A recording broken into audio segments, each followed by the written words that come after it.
Hello guys, আসসালামু আলাইকুম। পাউজের যে নিউ টাস্কটা এটা আপনারা হয়তো কমপ্লিট করেছেন সবাই, বাট মাল্টিপল অ্যাকাউন্টে কীভাবে এটা কানেক্ট করবেন এটা হয়তো সবাই জানেন না।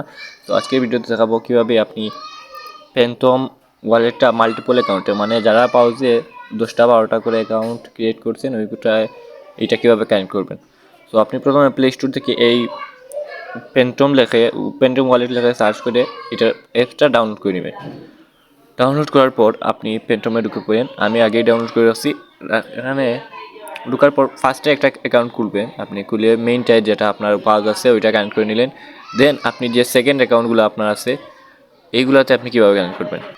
সেকেন্ড অ্যাকাউন্টগুলোতে কানেক্ট করার জন্য আপনি ফ্যান্টম ওয়ালেটে আসার পর এখানে কর্নারে পাবেন অ্যাকাউন্ট 1 লেখা, এটার উপরে ক্লিক করবেন। ক্লিক করার পর অ্যাড কানেক্ট ওয়ালেট এটাতে ক্লিক করবেন। ক্লিক করার পর প্রথম যেটা আছে ওইটা ক্রিয়েট নিউ অ্যাকাউন্ট এটাতে ক্লিক করবেন। করার পর ক্রিয়েটে ক্লিক করবেন। যেখানে আপনার 2 নম্বর অ্যাকাউন্টটা ক্রিয়েট হয়ে গেছে। এবার আপনি যেটা ইচ্ছা ততটা অ্যাকাউন্ট করতে পারবেন, মানে যেটা আপনার পাউজ অ্যাকাউন্ট আছে ওইটা এখানে করে নিলেন, দেন আপনি কানেক্ট করে নিলেন। তো আমি আমার 2 নম্বর অ্যাকাউন্টটা কীভাবে কানেক্ট করি এখানে দেখাচ্ছি। নিউ স্টার্টে ক্লিক করবেন।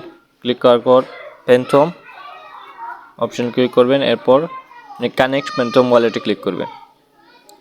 তো দেখেন এখানে কানেক্ট অপশনে ক্লিক করলে আমার অ্যাকাউন্ট 2 যেটা ওইটা কানেক্ট হয়ে যাচ্ছে। তো এইভাবে আপনি চাইলে আপনার সবগুলা 10টা 12টা অ্যাকাউন্ট ফ্যান্টম ওয়ালেটে একসাথে কানেক্ট করতে পারবেন। তো ভিডিওটা ভালো লাগলে চ্যানেলটা সাবস্ক্রাইব করে পাশে থাকবেন এবং আমাদের টেলিগ্রাম চ্যানেলে জয়েন হয়ে থাকবেন আর্লিয়ার আপডেটের জন্য। So good bye.